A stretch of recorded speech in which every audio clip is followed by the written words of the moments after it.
Well, hello to everybody. We are back, and it's been a little bit. It's been live, but I missed you guys. I want to hang out with you guys, so we're doing a live stream, and I have Tom Hall from the Hall Pass with me. Tom, how are you, buddy? All right, man. How you doing? Good to see I'm you here doing good. again. Yeah, absolutely. I'm glad to have you here, man.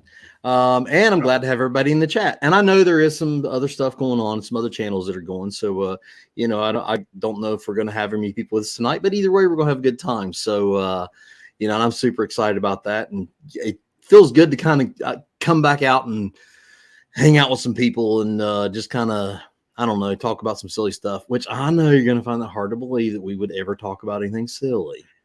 But why would we do that? So, Tom, if you don't care, buddy, you care to check in with the chat and see who we got with us? Yeah. Let's see. I'm seeing Trucker Ronka. Don't know who that is. I'm kind of new here, people. So if I don't know you, don't hold it against Chad. Scum Dog, good old boy. That's right. Good old boy says, "Ruck you, dude." Hey, go ruck yourself, good old boy. Right. You got Danny Sharp, Florida Jeep Girl, Dark Watch, 1,300 feet per second. Oh, 13 FPS? Yeah. You got a lawsuit coming. You got a lawsuit coming, brother. I'll sue you so fast. I'm going to sue you at 1,400 feet per second. Lisa's here. Hey, Miss Lisa. And Craig W9CFW. All right. See, we got a lot of our regulars in here. See you and here I was. I thought you guys didn't like me anymore, and I had my feelings hurt and stuff. So I hope everybody's having a wonderful, blessed day. It's been really crappy weather around here, by the way. But hopefully everything will change. And you know what? Spring is coming, folks. It won't be long. It won't be long, will it? I mean, really? Let's just hope. Okay. Yeah, we do have some new people too. So, and we're thrilled to have you guys. God bless you guys and welcome. You're going to be really, really, really bored really fast, and you're going to laugh at me. I'm not really good at this at all. But you know what? I try my best. Okay, and I'm kind of like there was somebody. What was that one guy called me? I was a special educator or something like that. And I was like, man, that's kind of funny though. I mean, he's well play on words, but Trucker Ronka says he's new, first time live. All right. Well, like I said, we got a couple of people that don't know any better yet. So Trucker, I'm happy that you're here so I can disappoint you. And Chris Marlowe, Marilyn Owens. Yeah, we got Now we've got some of them here that I'm very, very familiar with, and those names and stuff, and I consider them not just viewers, but they're actually become friends of mine. So, and I'm always blessed to have them here. So, and also I'm going to say this, Tom, and I think you already knew this, but Terry's going to be with us here in a little bit. Sure. I think Sovereign's doing some stuff, and then when he clears from over there, he's going to bounce back and forth and stuff. So, but in the meantime, Tom is our Terry tonight. If Tom's Terry, does that make me Tom, or does that make me, who am I again? Anyway, James Freeman, someone says, where's James Freeman? Can we do a where's James Freeman thing? Like where's Waldo? I actually sent James a link, and I don't know if he ever, to be honest, I've never even checked to see if he responded. Coded friend.001 says or 001 actually says it's his first live also. See, I'm going to disappoint a lot of you people tonight.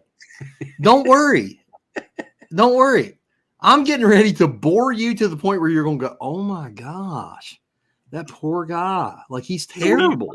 What are you drinking tonight, Chad? Well, I'm drinking high octane fuel, brother. I'm drinking water. You can't see it because my thing. Okay. Yeah. That's what I thought. I was just, I know you're not drinking water, Thomas. So let's hear this. Let's hear this from the bourbon / whiskey commander here. What are we partaking in tonight, and what proof would this beverage be? For those of you that don't know me yet, I'm also a whiskey tasting instructor with Whiskey University. And yes, that exists. And yes, I do have a degree there, and yes, I do teach. It's not a real college, but they base everything on the college model. So anyways, tonight is something I discovered in my last class, I had a Crown Royal class as a student. I was a student in it. And so I got Crown Royal Northern Harvest Rye. So this is a rye, actually. A rye, by definition, by American definition, has to be 51% rye or more. And this is I believe it's 90 proof. Yeah, this is 90 proof. So this is a rye, not a bourbon, because it's over half rye, and a bourbon has to be 51% corn. And this is made in Canada. It's made in Canada. So, and it's a winter rye up there. So it's a rye that, according to their sales pitch, it grows just before winter, and then the snow hits it, and then after the snow melts, it grows a little more, or something else happens. I'm not a botanist. That's a real thing. Yeah, that's a real thing. So then so it's a northern harvest. So it's right after winter is when they harvest it, and then it's a rye they use for this particular, and it's very flavorful. It's got a lot of good stuff going on. So that's what I chose tonight. I just discovered it about a week ago. Yeah. What's the difference in the flavor in like a bourbon and something like that that's a rye? How would you describe the differences? Ryes tend to have a more a slightly more so when you get in there and you find things like citrusy flavors, grassy flavors, hay, those tend to spicy, peppery. Those kind of flavors tend to be on the rye side, whereas bourbon is more your caramels and sugars and vanilla, and you do get some crossover there. I'm not saying they're very separate. It's not like something like it's like apples and oranges at all. It's like different kinds of oranges and from each other. But yeah, rye is a little bit more spicier, a little bit more. Sometimes you'll get more of that herbal medicinal kind of thing, like you do in a gin, where they got all the different different herbs and stuff in there. But yeah, the more I discovered rye, the more I like a lot of ryes. Not all of them, of course. Some of them are very green. I had one that was like hops. You know, when you get a hoppy beer. I don't like hops beer. I don't like what is it, the IPAs or something like that. I can't drink those. They tend to be on the hoppier side, and that's the side of beer I don't like. Yeah, I'm more of a malty guy. I like the sweet. Me too. Like a wheat beer, even almost. Exactly. Or I even like. I'll tell you what I started liking, which I think you and I were together when I discovered that. But I even like some of the red beers. Around here, the one that was made down there in Portsmouth. The red. I don't know that one. Gosh, it's going to drive me crazy. Man, I wish I knew. If somebody's in the chat that's around here can tell me what that Portsmouth Brewery red beer is, I can't remember. It's like Red Rodder or Red Robin or something like that. Or so, I don't know what it is saying something we talked about. It's made in the city he lives in. Oh, okay, cool. So I don't know if he's talking about the whiskey I'm drinking or the beer you're talking about. I'm not sure, but. And Cody, friend, glad to have you, brother, or sister. I don't know. I shouldn't assume. Chris Marlowe said that's Red Oak. Oh, no. Yeah, no. But then again, I mean, you have to realize who you're talking to. It's very possible that it could literally be right in front of me, and I'd be like, ZXL Master snuck in, he said, when we weren't looking, but I just see what I'm saying. See, yeah. ZXL sneaking in on us there. Scooter but no, I am not in the running for the chief of police. I have not been a captain long enough to be eligible for chief. So, but that's okay. Yeah, it's going to drive me crazy if I can't remember what that beer is. Well, let me look it up.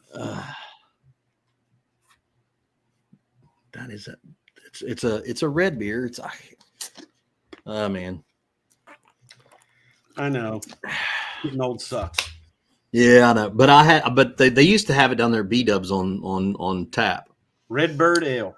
Redbird is what it is. Absolutely. I'm telling you what. Whoo, boy. Good stuff. That was probably my favorite on tap as a draft. I love that stuff. Very cool. Scooter says, ask you about the Christmas ale. Dude. Oh, Scoot. Oh, I know who Scooter is then. That's Patrick, I believe. Yeah, me and Christmas Ale have had a very loving relationship for the last 2 years, and it got a little out of hand and abusive maybe a couple years ago. No, Christmas Ale is my favorite beer of all time. Great Lakes Christmas Ale, made up in Cleveland. Oh my God, it's good. It's so good. It's too good. It's dangerous for me, if you know what I'm saying. I know that Yeah, feeling. yeah. So I tend to have one or two at a time now because there is something about alcohol, and I've had people into science and biology try to explain it, but no, yeah, he said yes, but no matter who explains it to me, it never quite satisfies my questions in my head about how different alcohols can affect you different. It's not Oh simply the yeah. math. There is more to it No. than that. Oh, I can tell you. Let me tell you a prime example.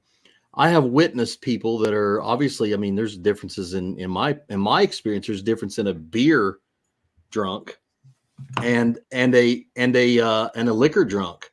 Absolutely. But I'll tell you the biggest difference that I've personally witnessed is somebody difference in a wine drunk. I'm telling you, it's a complete different thing. I've seen the same person literally drunk on beer and drunk on wine, and it was like, oh my gosh, like night and day. Like, They're always like sloppy on wine. yes, yes, it was like something that you're just like, aren't you sure you're sleepy yet? That you're ready to go to bed because you're on everybody's nerves. Yeah, yeah. Right, right. I have been a captain. I have been a captain since I'm the youngest captain down there. So I've only been a captain for a little over a year. How many captains Iron got? 4. I thought there was one. I thought you were the dude. There's 4 of us, but one of them's a chief detective, and the rest of them are shift commanders. Oh, so three shifts plus the detective. Okay. Yeah, you got each shift has a commander. So Terry, welcome, my brother. Sorry I'm late, guys. I'm dealing with a little bit of an internet lag here, so bear with me through that. But you will be chastised. Sorry I'm late. What did I miss? Oh, we can't tell you. If you can't show up on time, Terry, I'm sorry, but that's a demerit, and you're gonna have to make up later on the class. You're gonna, and you also get your name on the board. I'll have to put in some extra credit work, I guess. Yeah. See. How you been, Terry?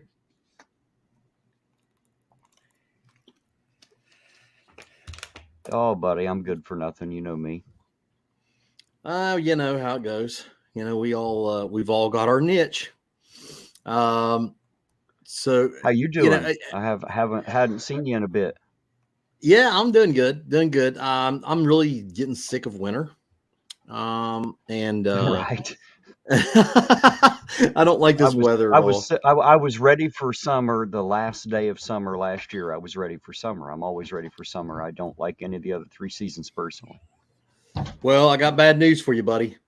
The trucker, is it Trucker Ronca? Is that what we determined? Okay, I just looked at him on the phone.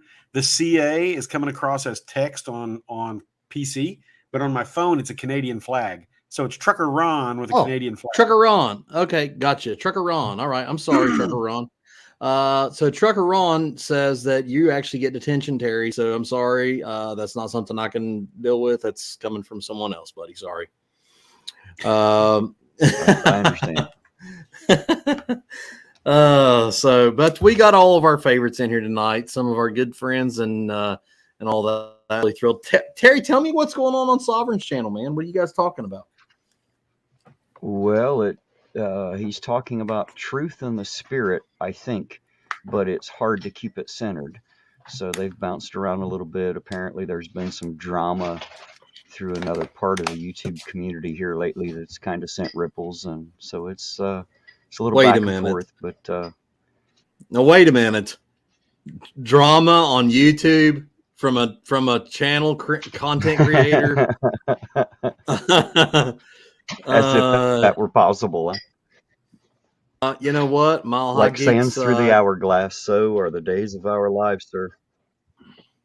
I wouldn't mind seeing, just for the record, a certain person, if cousin Lyle wanted to come up and hang out a little bit, because we're going to talk about his brother. But yes, I am in jail. I can't show you guys in the background because I'm in jail right now. Obviously for being a wife beater. So you guys can't see the bars in front of me, but they're there. Okay. They're green. They're green screened out. They are. Yeah, they are. And the sheriff was nice enough to let me go ahead and run my stream. So yeah. Pat Gallagher's here. Is that a friend? Is that someone you already know? Absolutely. We've got these are these are our these are our people, Ryan. Yeah, I'm the new guy. Yeah, absolutely. The jail has pretty decent Wi-Fi. To be honest with you, the jail probably has better Wi-Fi than I do at my house. I really can't say that. I kind of feel like I'd be downgrading, honestly, but you know how that goes. But anyway, so we're hanging out a little bit. Yes, maybe meant a wife beater t-shirt. Yeah, see, there's Lyle friggin' DeCastro right there, going on there and wanting to start trouble all because he thinks he's a celebrity because of his brother. Okay. Oh, by the way, you know what? I don't care. I'm gonna talk about that more on the night, but I'm gonna try to limit it. What the hell is wrong? Terry, did you see his video where he's talking to that black cop in there and he's being, what a dick. No, I've got to be honest, man. When he comes on, I change it. I can't stand it. I'm so tired. I'm so chillied out. Like I can't stand chili. It's like nails down a chalkboard, man.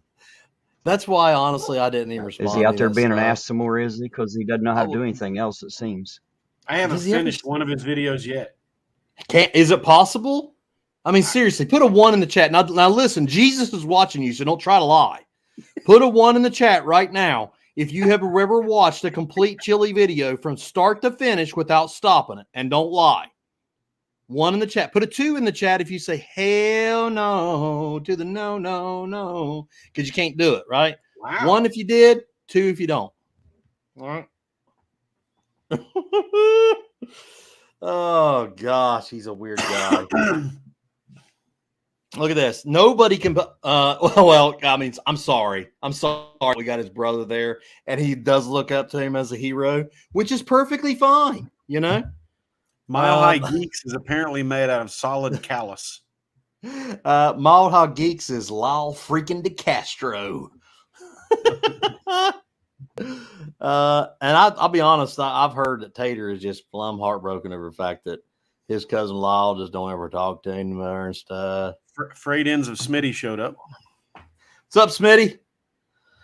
But anyway, so I just picked this up a little bit on Irish's channel earlier, but Irish was showing a little bit of his stuff, and this guy Terry and Tom, he's literally, and I guess I don't know what he's talking about it because I try to stop. I'll be honest with you, I get so with my job and everything else, I get so kind of just on certain like current events type stuff, or like if it has to do with law enforcement or whatever. I'm like, man, I live this stuff at work. When I'm not at work, I don't really want to live it. I don't want to know what's going on or whatever. But evidently there was some type of event that incorporated questionable officer use of force, something maybe, I don't know. Okay. But Chili decides that he's going to be the guy that's going to, obviously he's going to be the savior as he has done so many times before. And he has got this, I believe he's a deputy, this fella in there, and he's a minority. And it's just funny because it's like, this guy's obviously looking at Chili like, you're an idiot. Just go away. I don't want to talk to you. And this guy, and he's kind of doing that, hey, come on, brother. You're black. You should care. And this guy's like, what the are you talking about? Like, just seriously, go away. I mean, like, I don't even want to waste my time. Chili didn't say that he had black friends, did he? Oh, no. Chili likes to tell. I've noticed this. Chili likes to tell minorities how it feels to be a minority. I don't know if you knew that, Tom, but he can tell. He's what, Cuban or something? Well, he's Chili. He's an expert. He's an expert. He's a scholar. He wants to tell you. If you're black, You're he'll right. tell you how it feels to be black. Or I'll bet you he'll tell you of any race or gender or sexual orientation. He will tell you. He will tell you how it feels. Only thing he can't tell you how it feels is to be a freaking any type of successful. He wouldn't know how to explain that because he's never experienced that. But you know, he's a jerk, man. I mean, seriously, it's He's like, a look, successful idiot. dude, you're blatantly showing racism right there by talking to this guy like that. Like, he's probably sitting there like, what the does my color have to do with any of this? The color of my skin is what you're worried about right here. Like, you're just trying to make me some kind of a puppet for your agenda. What an asshole. But anyway, doesn't matter. You know, I just had to get that out of there, you know, because I mean, I'll be honest with you, he's obviously, you know, he knows more than I do. Okay. He obviously knows more than I do. He's a really smart constitutional law scholar, savior of the world, type thing. So bless his heart for that. But I am not actually focused on him tonight. I am focusing on the other one that I have threatened you all with that I wanted to take a look at. I want to watch our buddy Glenn. This is going to be my first real official dose of Glenn. But I want to know something about this guy, Terry. I want to see what everybody's talking about, because I'll be honest with you, I have heard people talk about this guy to the point where he is maybe worse than Chili. Is that possible? Put a 1 in the chat if Glenn's worse. Put a 2 in the chat if Chili's worse. I want to see what we think. Because I'll be honest, I'm just being honest. I don't know this Glenn guy yet. I've watched about this much of his stuff, just enough to realize that he's a little different. But nevertheless, I've watched a little bit, but he's definitely not a favorite in the community by any stretch. Right. That's kind of what I've got. One instructor says. We're kind of getting some 2s, and so they're fairly on par with each other, is what I'm seeing. Mm-hmm. Yeah. If we had a dipshit Olympics, they'd both be gold medalists. Tied for losers. Mm-hmm. But we're going to watch him here in a minute, because I want to give you my honest opinion on this guy. And who knows? Maybe we'll give him the opportunity to come and sweep the old educator's leg.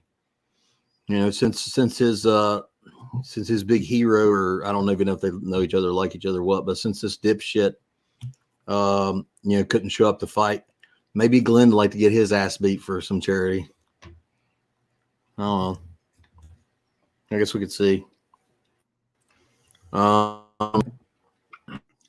We're seeing a little bit of mix, and look like in the chat, everybody's kind of mixed up, like they both hate him equally. Yeah. But Tom, you're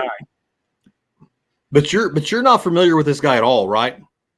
Correct. So this is completely your first impression of this human being, correct? Correct. Okay. Correct. Okay. Well, I don't know if anybody could make a suggestion, or Terry, if you could even, or if anybody could send a link, and maybe Terry could pull it up and he could share his screen, because I've already got mine pulled up too. I wouldn't be able to do it, man. My internet spreads so thin. I can barely get the audio. It's so robotic. I can barely keep up. I wouldn't be able to share a screen. Okay. Let's see here. You need to find friends with better computers and stuff, Chad. Bud, are you kidding me? I only keep you guys around because of that.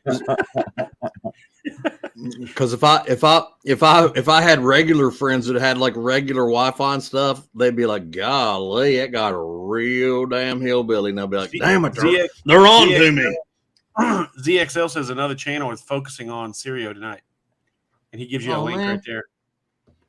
Oh no, that's it. Okay, that's it. Yeah. So. Okay. Doc Danger says he wants to see me fight the Cheerio there. So let's go over here and go ahead and share this up here. And I don't know what I'm seeing here. Okay. So I don't know, but let's watch this this guy here. Do we have audio? Can you guys hear that, by the way? I'm not hearing anything yet. No. Can you? I'm not hearing anything from the video. Good. How you doing? Can you hear the there we audio go. from the video? Yes, I heard something. Okay.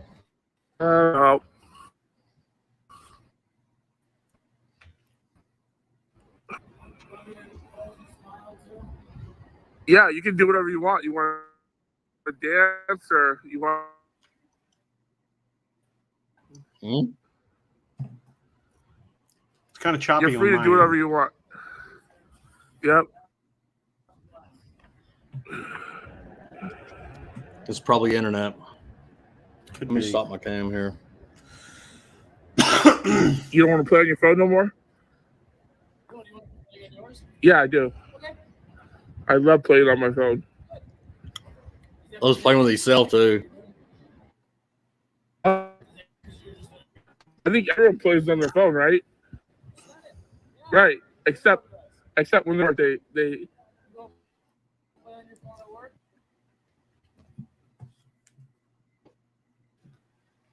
This is just not going to work, is it?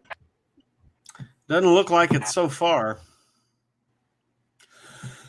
No, a lot of people are irresponsible. I do a lot of things.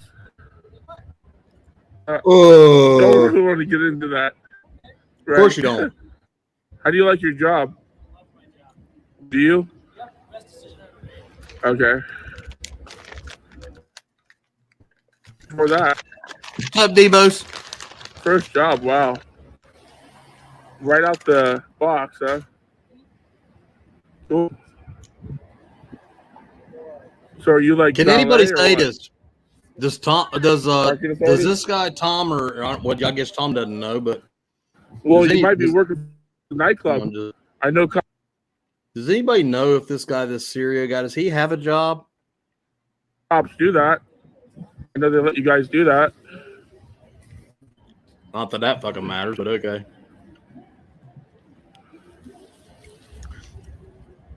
Hey, Florida Jeep Girl, thanks for stopping by.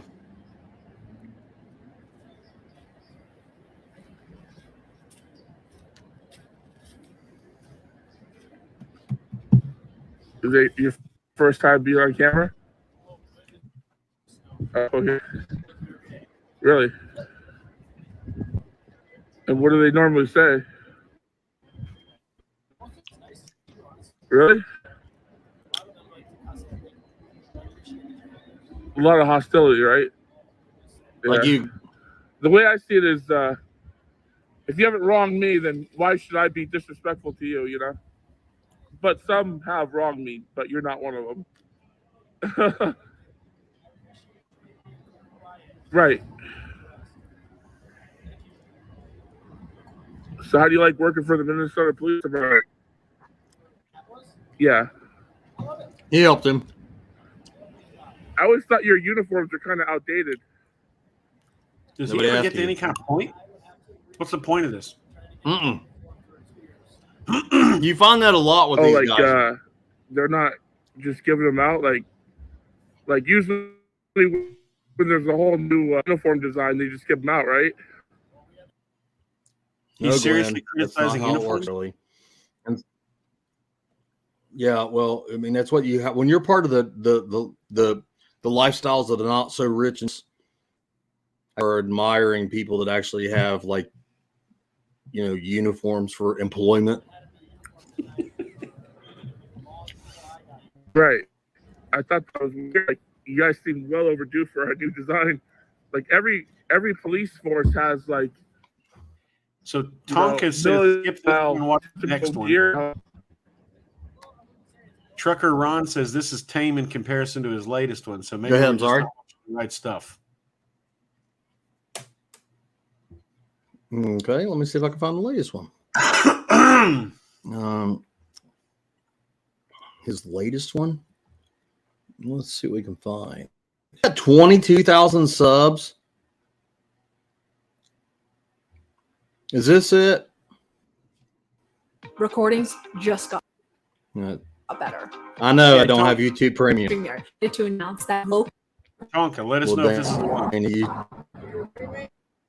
Trucker Ron is this says the, yes. is this the newest? This is it. Okay. Okay. Let me see here. Maglite Okay, used let to me intimidate see. daylight hours. I get this up.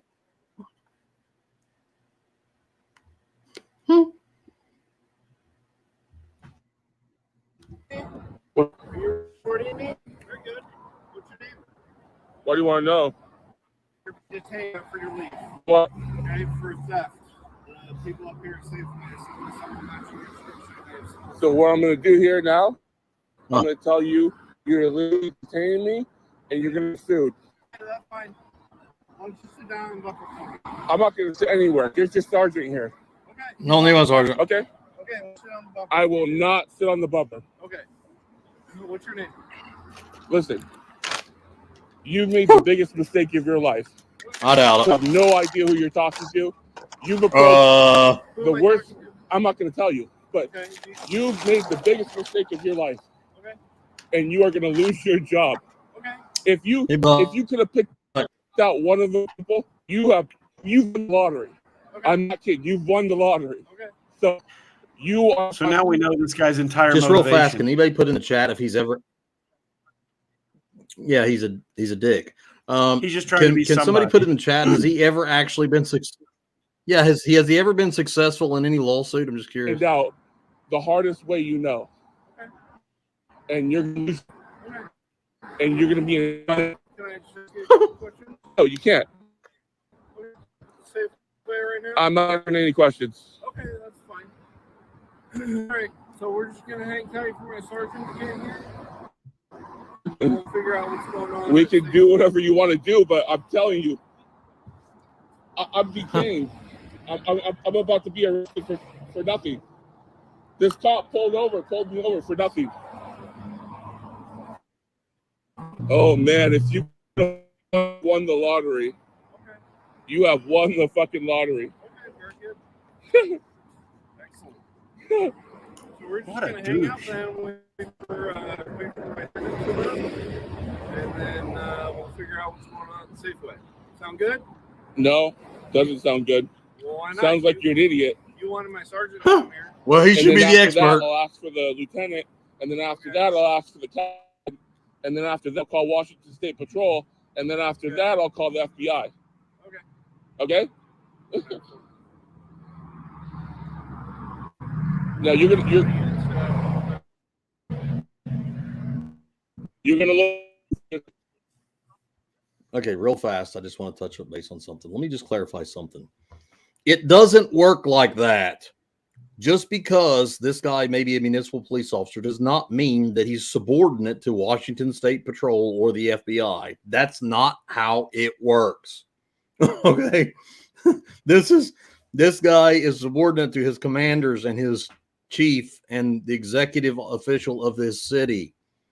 And then maybe, just maybe the attorney general or something like that, depending on how the states actually run. But just because of Washington State Patrol in Ohio, that's the lowest of law enforcement. The Highway Patrol isn't even considered peace officers. They just write tickets and investigate crashes. Now, they're great at what they do, but you would never call a trooper to come to your house to help you with it. They don't do that. Then they're certainly not going to investigate policemen that are doing stuff like this. So Hey, but Chad, this guy, how many times has Ohio State Patrol won best dressed law enforcement in the nation?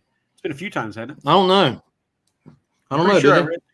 Yeah, I'm pretty sure I've read that a few times. They get the best dressed law enforcement in the nation award kind of often. Something to that effect. Huh. Yeah. See, I personally think I should have won it, but let's not split hairs. It's the drill sergeant hat. See, you're just bringing up stuff to hurt my feelings now, Tom. Probably won't even. He probably take one look at me and tell you to leave. That's probably what's going to happen. I doubt it. So You can psychoanalyze this guy, and I'm not even a pro, in about 2 minutes. where's your Listen body to this. cam? I don't have one. Left it at home. Yeah. Well played. Don't have the report. Why do I need a body cam when I'm talking to a guy like you? You're making the biggest mistake of your life. Okay. I'm sorry, I couldn't hear you. Where is your sweatshirt What sweatshirt? and your beanie hat that you had on? My sweatshirt and my beanie hat. Yeah. Be more specific. What did it look like? You had a gray sweatshirt and a white beanie hat. Did I? You know, false crime in Washington State. You know that you are. I'm very aware of the laws in Washington. Okay, well, you'll be very aware of the FBI because the FBI investigates Edmonds PD all the time. Okay. So, All right. Where's your sweatshirt? which one? Your gray Seahawks sweatshirt. Gray Seahawks. You think I'm a Seahawks fan? Yeah, I do. You think I like the Seahawks? You were wearing a Seahawks sweatshirt. Was I? Yeah. And you have me on camera, right? Yes. Okay. Let's go review that camera. We will. In time. No, I think you're finding out the hard way. Well, how is that? You're making the biggest mistake of your life, and you've already been told this a million times. You have no idea who you're talking to. Who am I talking to? You have no idea what happened to you. You have no idea the amount of people that are going to come to that police station and surround that police station. Wow. Who am I talking to? So don't touch me. Let's tell him who I am. Let's tell this guy who I am. Let's inform this guy who I am. Hey, Glenn. So I know who you are. Okay. Yeah. And how do you know me? Okay. How do you know me? Was there a dipshit troublemaker?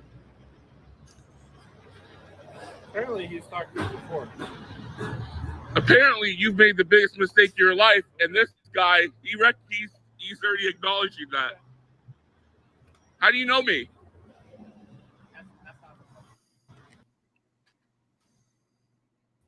Oh no. Okay. For the let me stop this real fast. Record. Immediately he shows his hand when he starts telling somebody you should be scared of me, because that's blatantly nonsense. You should be scared of me because why? Well, because okay, well, don't waste your time telling me to be scared of you. Okay, period. Because I don't care. That doesn't work. That doesn't work. It's coercion. You can tell his motivation in the whole pursuit. That's not the is simply, suspect. How do you know me? Hey, Glenn. Yeah? I came over to the store, okay? Yeah? I got a picture. Yeah? Okay, so the picture, the person was wearing white clothing. Oh, yeah? Exactly what you're wearing right now. Yeah? How would you think? Where'd you used to work? White male. Well, it doesn't matter what. Where did you used to work? Listen, Glenn. Listen. Did you work for Honeywell? Yeah. Yeah, you did, didn't you? And then what happened? Yeah, you did. You cried like a little bitch to HR. Because of what? You cried like a little bitch to HR. That's what you did. Okay. I'm a little Vietnamese guy from Vietnam, and he's attacking me in front of me. Oh, yeah, you're a crybaby. Okay. All right. So now you're going to get reported. Okay. All right. That's fine. Oh, yeah. 425-771. Where's the sergeant? Where's the sergeant? 425-771. Where? You fucking Okay, retard. We're done.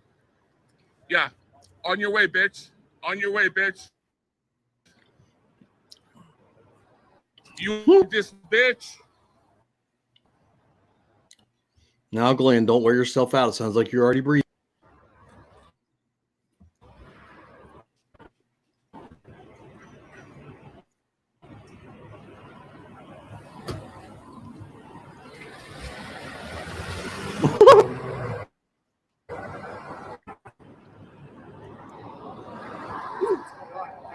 Yeah, I was badly injured. One of your officers pulled in here, almost hit me with his vehicle, accused me of robbery 1 with deadly weapon, said I was wearing a gray Seahawks shirt, wearing a beanie, accused me of robbery.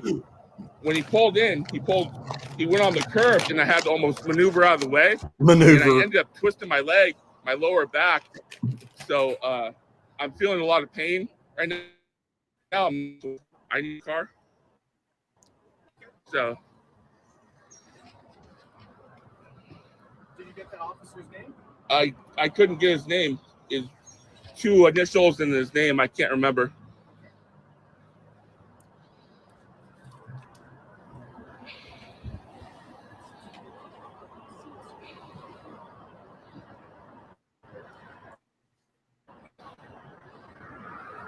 I'll have 8 come in.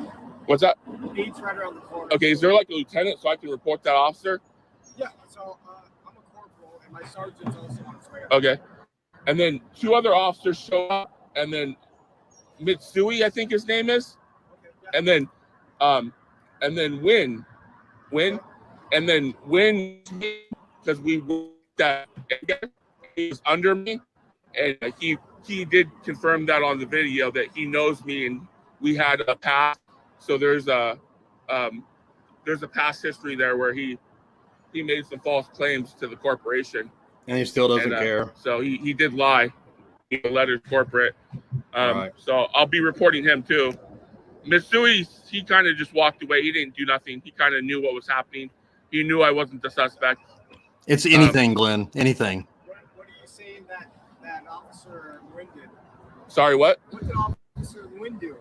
When and me have a history at another company before he became.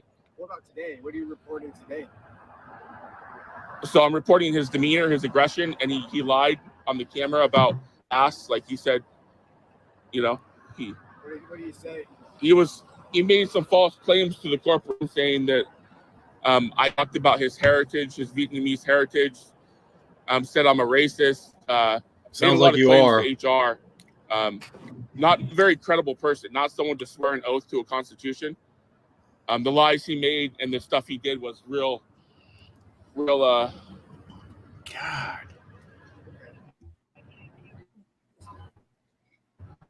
How do people like this have any phone? Yeah, he got belligerent. He did tell the officer that I'm not the suspect, but he got real belligerent and kind of like was yelling and kind of like he wasn't happy. He wasn't, you know. Nobody cares.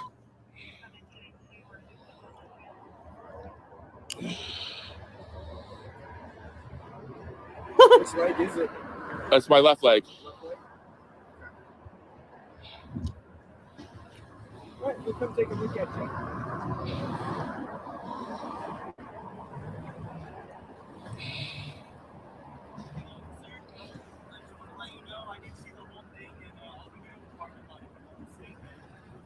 Okay. Okay, yeah. That's great.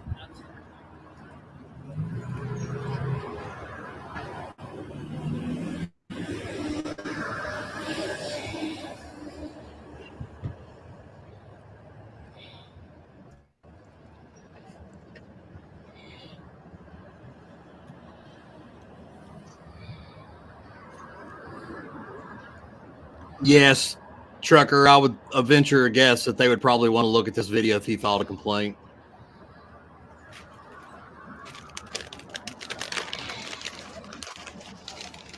This almost hurts to watch him too, doesn't it? I thought they were here for me. They're not. They don't care. Okay, they were talking to him. Hi there. Hello. How's it going? Not too good. One of the officers almost collided with me and almost hit me with his patrol vehicle, and I almost stumbled and hurt my leg and my lower back, and I'm having trouble walking. Okay. Where were we at when it happened? Right there, right where the pole is. He pulled onto the sidewalk. I thought he was going to run me over. He accused me of robbery, one with deadly weapon. What would you like? They don't care. I need to go to the hospital. I need to go to the hospital and get. All right, let's go. I can't walk. We can grab our bed and bring it over, okay? Okay, How'd you walk over to here? limped. I've been limping. I can limp, but it hurts. Can you limp? I can limp. Limp over here. I don't really want to hurt it any more than it is. Okay. I don't want to do any more damage than what's. Go, Glenn. How's it going? You're good. So, hey, with the officer? So I was walking southbound on 99, and Down on 99. yeah, and he On literally this side or that side? this side right Okay, here, gotcha. and he literally like flipped a U-turn and got right where that white truck is, Okay. and almost hit me with his vehicle. He got out and said, "You're a suspect for robbery 1 with deadly weapon. You're wearing a gray Seahawks sweatshirt." So that's you? Or Yeah, he accused me of robbery 1 at a store. Okay. I told him, "You got the wrong guy. It's the worst day of your life. You've won the lottery. You don't know who I am." And he wouldn't back off, and he told me his gun. He wanted me to put my hands on the hood of his car. He wanted me to sit on his bumper. I refused. Okay. He wanted me to identify myself. Okay. I'm being detained. Okay. Was there another guy that he was with? I thought he was on a shoplift call. He said something about robbery. Said I was wearing a gray Seahawks sweatshirt. Sway a little bit. This way? No, to your right, towards the top. Scoot your hips all the way. There you go.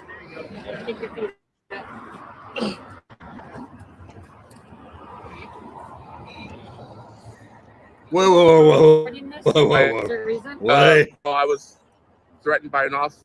Oh, wait a second. Are those even tied? No, Saying, no, the top of his foot's too fat. Is it? Yeah, that's what I just saw. That's exactly I'm what going to take him to court. I'm going to sue him. So, I'm not recording you. It's more the officers. all right. So once they're gone, you're stopping recording. Exactly. All right.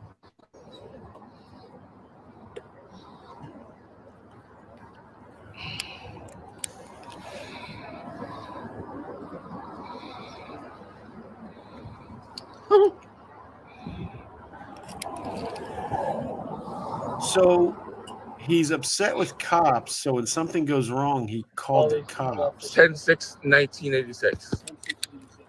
And it's CERIO. You got it. And do you have a middle name? I don't. One N or two as in one? 2. All right. It's coming up, right? Huh. Good luck, lady.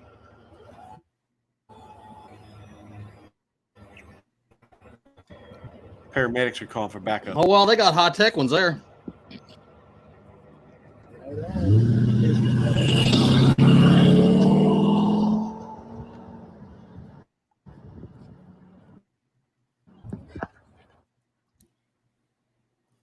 Okay. So, wow. I'm guessing this probably, I'm guessing this is a whole thing for him. He's always like that. I don't know. This is my first real experience with him, but the fact that the guy literally everything he said was not true. You know, the guy comes barreling up on there and accuses me of robbery and blah blah blah blah blah and all whatever, and he tells me to put my hands on the hood. I never heard him say any of that. Yeah, not on the video. I didn't. Yeah. I mean, seriously, this guy something. I'll tell you one thing where him and Chili are exactly the same, and that is something that I said about Chili when he first hit Ironton here, and people were sending me links and asking me questions. I watched a little bit of it, and I said the same thing about him I'll say about this guy. Let's assume for sake of debate that everything he's saying is true. Nobody's going to pay attention because he has no damn credibility with the way he does it. Calling people names, calling them out for their past and going to HR, calling them a little bitch and crying. So it's a great lesson because even if you're telling the truth, your message gets lost when you're a fucking idiot. Right. Well, and I'm looking here too at the. And he's not right in the first Jim, place. So that's another story. At Jimmy Hill saying that the fat something is wasting EMS resources, and that hits it on the head right there. Yeah, that blows my mind. Like, seriously, dude, I walked over here, I limped over here. Okay, well, limp your big ass back here to the squad and get in there, bud. I mean, for real. You make that lady come and pick you up and carry you over there. I mean, shit, what a douche. Anyway, oh my gosh, Witch of Heart, how are you? Thank you for stopping by. We appreciate it. I'm blown away by this guy already. Now, this is the same guy that was going to sweep the leg and beat up policemen. Is that the same one? Terry, can you answer that? I don't know. This is the one they're talking about. Yes, I have not seen it, but I have heard it. But he's just bringing heat. He gonna whoop everybody's ass down there. Country style. Damn it. What a douche. Okay, well, I can tell you right now, if you're too fat to tie your shoes, you probably ain't gonna be sweeping anybody's leg. You're gonna be sweeping your big ass up off the floor when you get knocked down. And secondly, when you're so out of breath with that talking, you've never been in a fight in your life, I promise, because if you did, you would have culture shock. But If dude, you survived the first, if he Go could ahead. get that leg up to kick you, that fat foot would have a lot of mass coming at you. That would be tough. Maybe he's just so scary no one's ever put him to the test. maybe that's what it is. No one else has hit the lottery. Mm-hmm. Well, I'll say this, and I don't know this guy, but yeah, if anybody wants to spread the word, absolutely. See if Glenda wants his ass whooped for St. Jude's charity. Let's do it. I'll put that back together. I don't even know this guy. Don't care, but if he thinks he's a hard ass and he wants to do something for a good charity and wants to actually get an event that's not some kind of thugs on the street type thing, I think we got enough people in our community to make that happen. Just Put a watch one in out the for the chat. leg sweep. I hear that's dangerous. Put a 1 in the chat if you want to see Glenn get an old cage-shaped legication. Because I can tell you, I'd like to see if he really is as hard ass as he thinks he is. Like I said, I'm game. You know, openly said that I was pretty heartbroken over missing the opportunity to adjust Chili's attitude. So, yeah, I'd be more than happy. I think that'd be good. And I think honestly, we could probably bring a lot of attention to that too, because many people don't like him too. But yeah, like I said, I don't know if anybody knows a way to get word to him. Tell him that there's a half of a beat up, one-legged, one-armed cop in Ohio area. That So are we on a search for people don't like to watch him? Oh yeah, I don't think anybody's. They can't sue me for assault if he signs those waivers to get in there and he's a part of the athletic commission. But he's full of shit. If you think Chili's full of shit for being a fighter, I could promise you this guy is. He can't even tie his shoes. Yeah, it's like Dark Watch. You're right, and Dark Watch, thank you so much, brother, for your awesome, just continuous support of this channel. Dark Watch is amazing. You know, that it really does to make things just so much different when I feel like I actually have people that really do kind of support me and get behind me and stuff. And it's like, wow, it makes me realize that, hey, dumb as I think I am. So thank you, Dark Watch. And I'll tell you, I would be willing to do all the legwork. Same thing I was for Maria. I'll do it for Glenda. Yeah, just the idea. I think we could have fun with that. Well, you know, Jerry says I'm going to see him. You know what? You're probably right, but maybe we could hose him off. Terry, would you volunteer to be our official hose operator on Glenn? We could take him to a car wash. No, wait a minute. Is this your veiled way of calling me a hoser? No. Oh, well, you know, well played on words, sir. But no, I'm just, I wonder if you would be willing to run him through the car wash and hose him down with a high pressure hose before I'd take him in there and adjust his head. I'm sure we could pressurize him down a little bit, beat some of it off if we need to. I don't think that'll be a problem. Oh my. Yeah, we can get the scrub brush out. Yeah, you better get the long extended one. Susan said, I'm going to fucking highlight that one. Wow. Glenn is permanently 15 months pregnant. That's awesome. Awesome. Hi, Miss Carolyn. How are you? That's awesome. He's 15 months pregnant. Oh, wow. Well, you know what? When I see these guys, and don't get me wrong, like, you know, I'm all about, you know, the transparency thing. You want to get out in video, you want to do this stuff like that. I don't care. But guys like that just go out there and be a dick, there's no need in that. You don't have to treat people badly. Yeah, there was really no point in any of that. Mm-mm. Well, No. there is apparently he's got 20-some thousand people that love to watch that shit show. Yeah, you guys are giving me a complex. It's amazing. I go out and I don't do any of that. I get generally, they'll tell me what happened. I get to talk to them, walk amongst them, and I don't have 20,000 subscribers watching. It's not fun to watch, I assume. Yeah, well, conflict is something people like to watch. That's true. Yeah, and the train wreck too. That shows with Chili. Yeah. I mean, listen, Jerry Springer was a big hit for what, 20 years in America? That tells you all you need to know. Hey, educator, look there. Debo's Nation is out and about, eh? And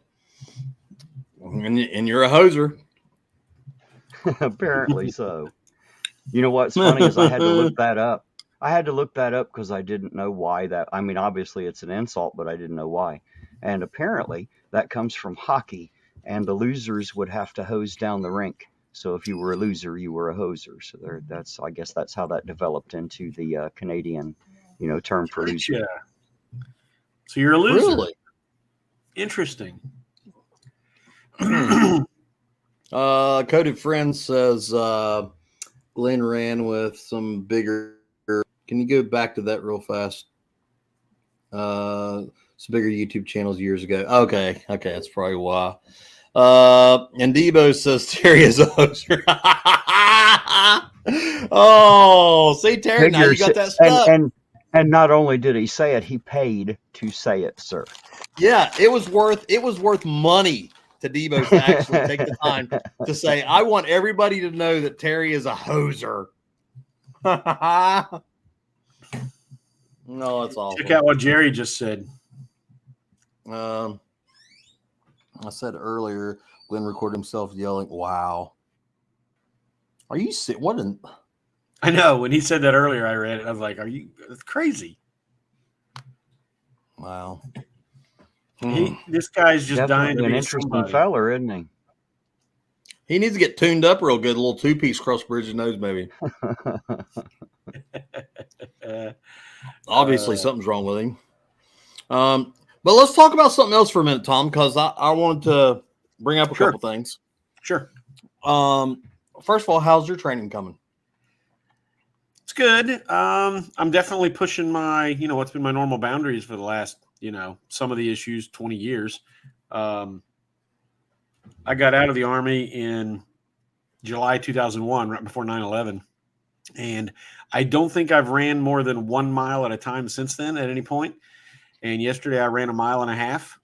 And I did a little short on my channel, and I called it Spaghetti Legs. I didn't refer to it. I just figured the title would make sense once you listen to what I had to say. But, man, it about killed me. So, I mean, but you know how it is, Chad. You go out and you do something past your normal limit, whatever that may be, and it feels good afterwards. It's a good kind of tired. It's a good kind of I love it. Yeah, exactly. And that's what I got from that. So because day one of my Ironton selection we're going to do starts off with an old school Army PT test of 2 minutes push-ups, 2 minutes sit-ups, and a 2 mile run, I knew I'd have to get up to a 2 mile run. Well, then after I decided to do that, I found out that there's the day after the Ohio State spring game, there is a 4 miler they're running where you finish on the 50-yard line there in the stadium. And you can check that out on OhioState4miler.com. And it's this word spelled out, not the number, OhioState4miler.com. And if you register for the event, you get a t-shirt and that normal stuff. Plus you get a ticket to the spring game. So I kind of get a 2-for-1 there. And it's a good waypoint goal for me to push me up to that. I need 4 miles of endurance, which I haven't had in a long time. So that's good. Tonight I went out for a ruck. And, me and you talked about this earlier. Just making yourself get out of old habits by pushing yourself into a new one is almost half the challenge. And I didn't want to ruck tonight. I didn't want to get up and do anything. And that thought ran through my head that my number one goal is to simply get consistent. And I got my gear on and I went out and I rucked. So I consider that a gigantic victory internally. So good. It's going good. I mean, there's none of the numbers are impressive, but No, I understand. but yeah, you get it. And you know, anybody that doesn't know what we're talking about, you know, they can check out other streams, or we could talk about it on another one. But basically, you know, it's a giant motivation for me. And you know, me and you talked before the show. I didn't realize that this selection idea is kind of doing the same thing for you. It's giving you a gigantic goal to reach for. Mm-hmm. You know what I noticed, and you know, in any type of, I guess, when you're training for something. And hello, Lisa White, how are you? Um, when you're dealing with any kind of fundamentals, you're dealing with a skill set, and we've talked about this before. You always want to focus on training your weaknesses, because quite frankly, if you spend the time training your strengths, then you're just wasting time. Right.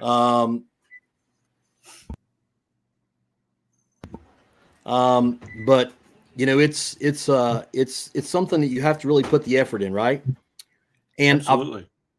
that always keeps you challenged too, you know, because if you're putting the time in training the stuff that you're good at, you're going to get bored really easy. Right. But as long as you're training something that's a struggle for you, you know, in the firearms world, you know, there's some guys that are just pick up certain things really fast, you know, and then there's other things that, man, the simplest of what some people think is just the simplest of techniques, and they can't get it. And it's like, wow, really? Like that's so unbelievable that you can't pick that up, but somebody else picks something up, you know, differently, whatever. So I've noticed that not only does it challenge you, but it is also more of a mental training when you actually make yourself focus on those days. And I'll tell you this, and I don't know if you guys have ever noticed this, but those days where everything is dragging, when you don't want to do this, when you don't want to go, when you're fighting this or whatever, those are the days right there that always turn out the best, and you have the best training sessions. When you do that and you put the effort in and you make yourself go to the gym, you make yourself go to the range, you make yourself do whatever it is, those days always end up being so rewarding, you know, because when you come back and you're like, wow, man, I can't believe I worked out so hard, you know, because I really wasn't even planning on being able to do anything. And I go out and I didn't want to even walk out the front door, but I ended up doing 2-3 miles, whatever it may be. So always push yourself.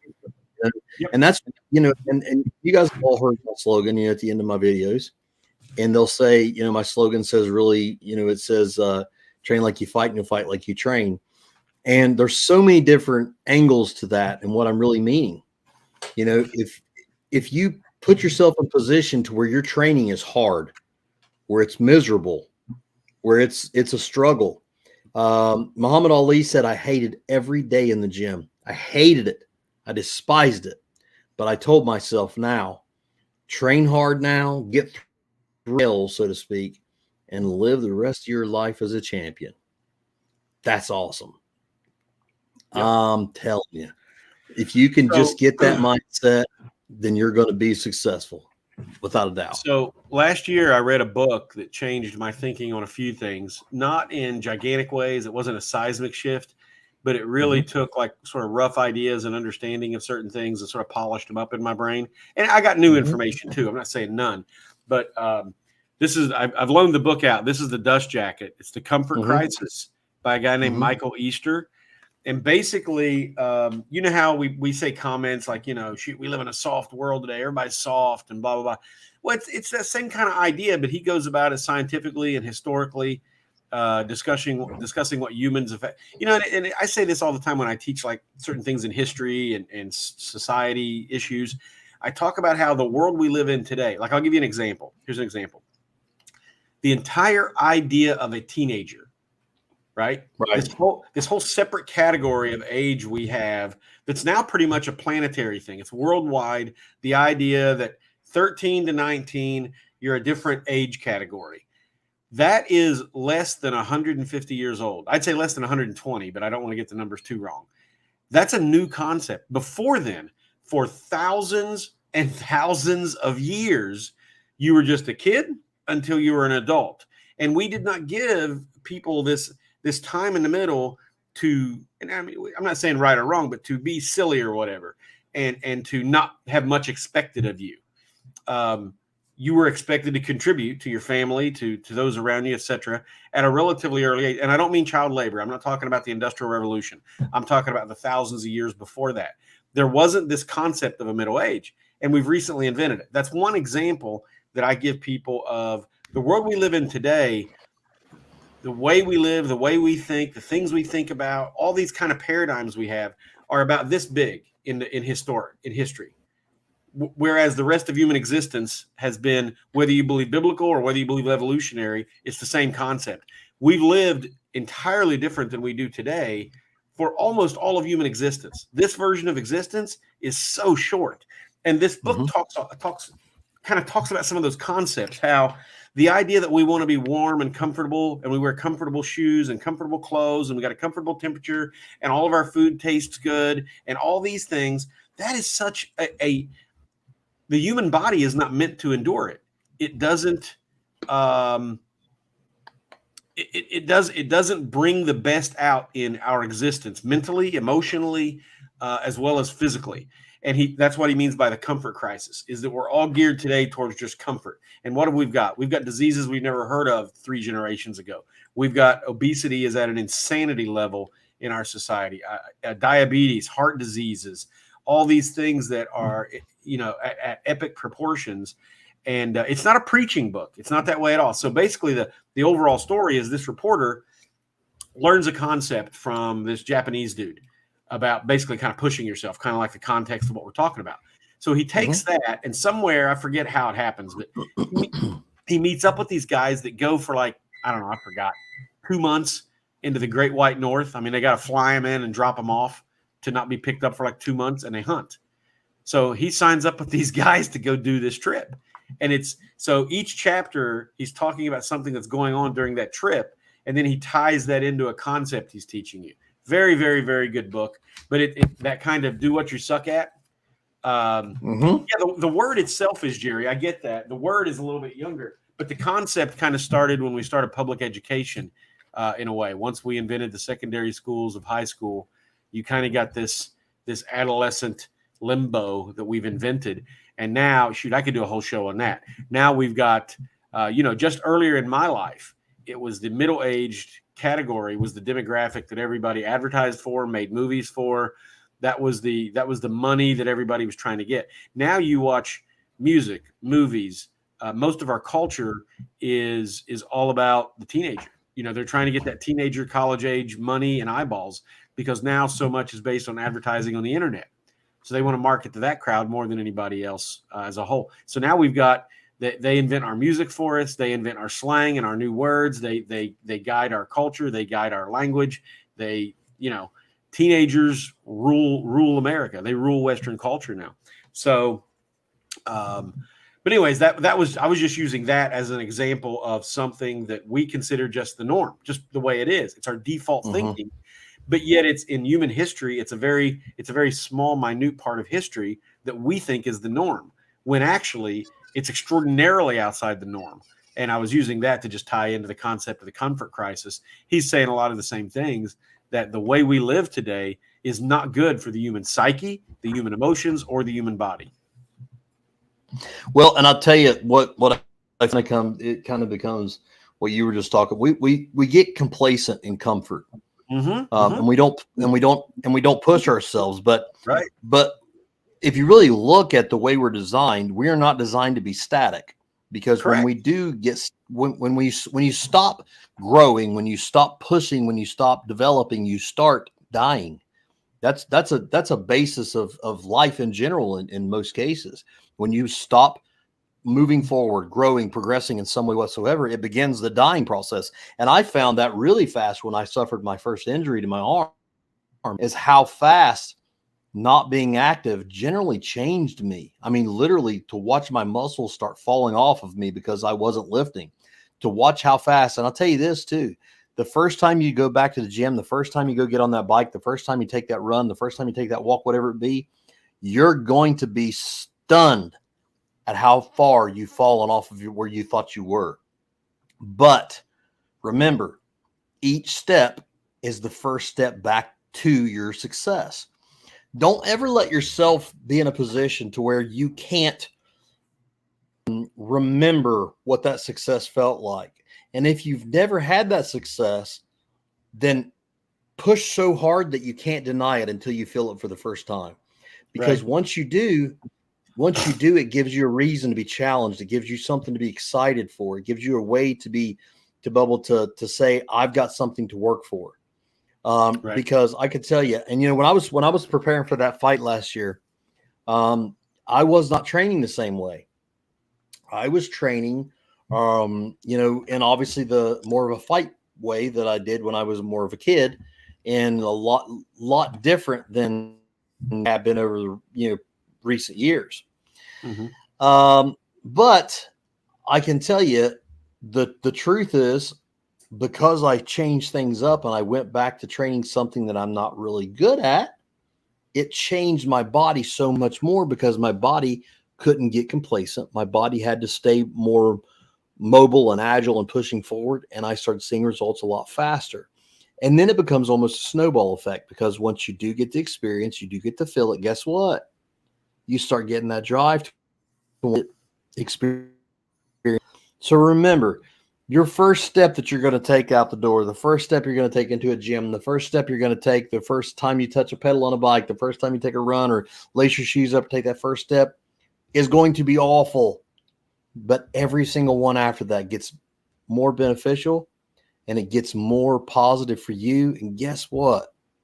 It gets more addicting even, because you start feeling that, oh my gosh, it means something. I'm doing something good.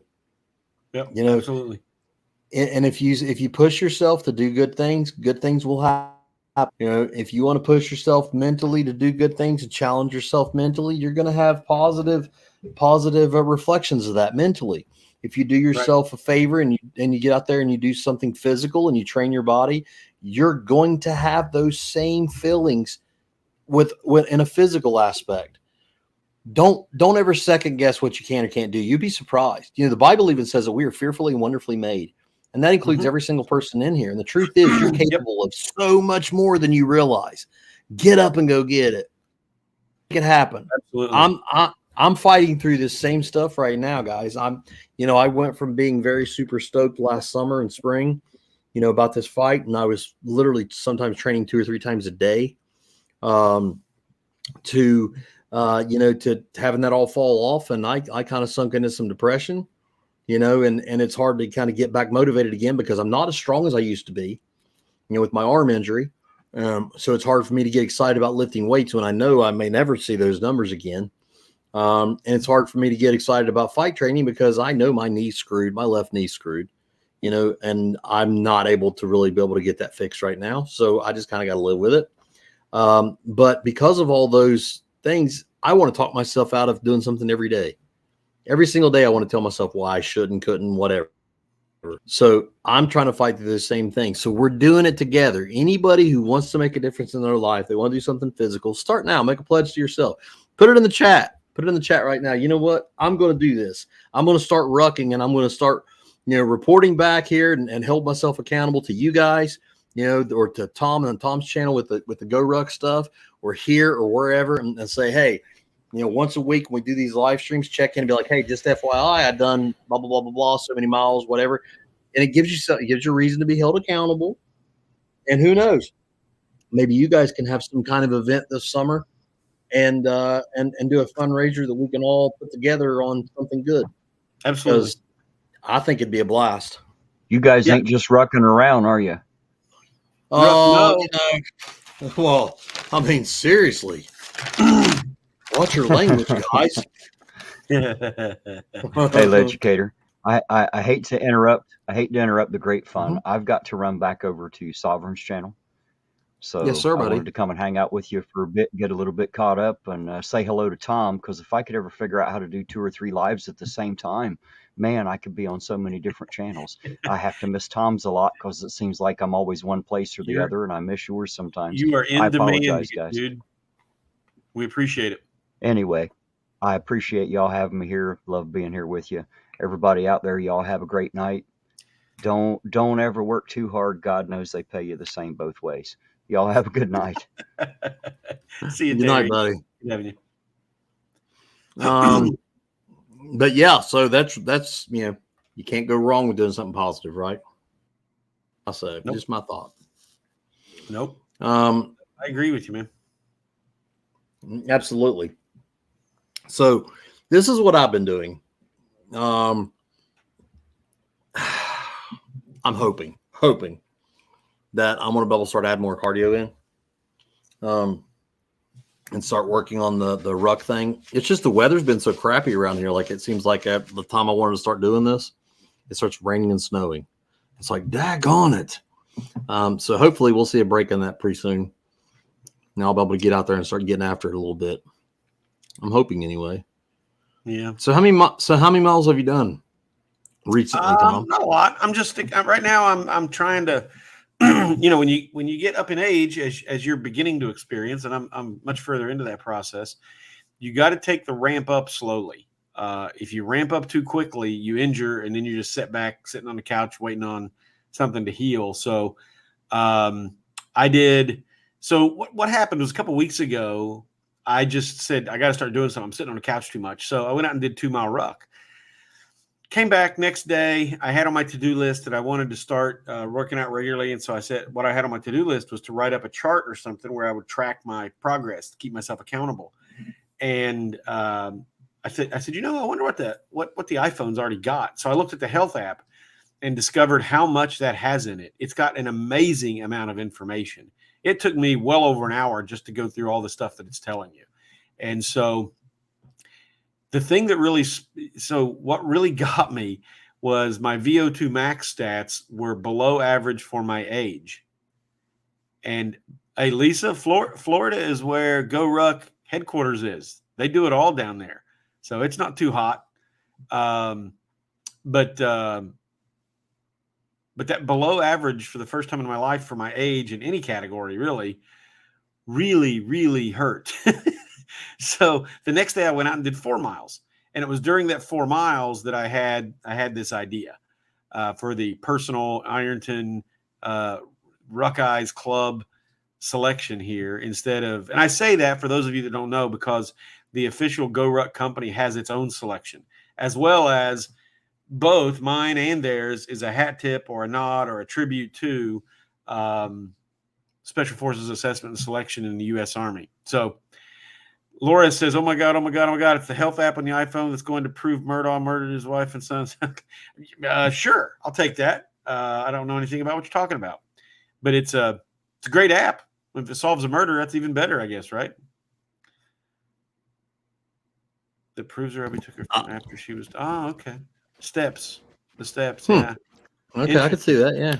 Yeah. No, it has especially if you have an Apple Watch tied to it with a heartbeat sensor like I do. It has an amazing amount of information on there.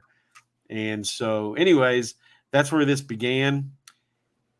But that second day, like I said, I did 4 miles because I was really feeling good that day, right? Got 2 massive blisters on both, right below both Achilles tendons. And so now I'm still nursing healing blisters while I go out and do stuff. So I've not done anything over 2 miles since that day. So I've been running 1 mile. Let me see here. Here's my training log. Here's what I've been writing everything down in. So I've got, let's see, day. I also have a log in here of all the birds I kill, the invasive species that I kill. So let's see. Yeah, we got 4 miles, then a mile, then a mile, then a mile, then a few miles of running, just 1 mile at a time. Then 2 miles ruck, 2 mile ruck. My grandson goes with me rucking, comes home from school with me sometimes. And so we went on a 2 mile ruck. And then, I don't even know if I told you this. My granddaughter, my first granddaughter was born Thursday night. So that knocked me. Oh, wow. Yeah. Congratulations. Thank you. That knocked me out of training for 3 days. And I've been meaning to mention that and forgot. So I had a 3-day hiatus there this past weekend. Pat says 18 months in the 2nd Infantry Division, 12 mile plus forced ruck march every month. Nope, not again. I hear you. Trust me. I said the same thing for quite some time. And I said that about running until just recently. However, there are benefits. Can't get around it. And one of the reasons I hate running so much, I tell people, because it's the truth, is the internal debate that I have with every step of the run. I was active duty almost 13 years with 18th Airborne Corps, spent almost 10 years with a variety of Special Forces units, as well as some time in 82nd Airborne Division. And I can tell you, every single run, every single step, I argued with myself saying I should just quit. This is silly. I can drop out. Nobody would notice. But I can also say with pride that I never one time dropped out, never one time quit, and never one time got injured and didn't finish a run. So it sucks that I got to argue with myself the entire time, just like I did last night. So one of the keys is, Chad, is instead of running on a track where you can quit, I run an X amount of distance away from home. Well, then I have to run it back or at least walk it. I still got to go home, right? So so that's a little bit of motivation on the back half of the run. So how do you get the drive? Okay, she must be asking something else. So anyways, yeah, had Zach, my son, had his baby girl. Well, he didn't have it. You know, Reese, his wife, did, my daughter-in-law. It is better to run than this walking I'm doing. No, Kelly, technically, if you're according to what part of your health you're talking about, walking is far better. And that goes back to a lot of history too. Within the history of the human race, Chad, what do you think people did more often, run or walk? Absolutely. Right. But I will tell you this, and it also depends. You got to remember too, there's a lot of factors in running. First of all, running is, exercise, and it's much higher impact than walking. Because generally speaking, when you're taking the longer strides, it hits a little harder. But there are things you can do, the better shoes that you have, different things you can do to support your joints and stuff. But honestly, if you're out walking, then praise God, walk until you get tired of walking. And if you want to run, run, as long as you're not sitting on the couch and making excuses to not do something, then it's a win. Get up and do it. So no, what Susan was referring to, Susan Ocasio, was the drive. She said the drive to do it, the ruck. So to me, the drive is just simply, I'm 56 and I want to be around a lot longer. And like I said, for the first time ever in my life, I had a lower than average for my age health stat pop up.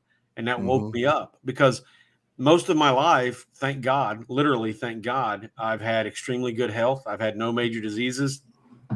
The worst injury I got was a static line injury jumping out of a helicopter. Other than that, no major injuries, no major ailments.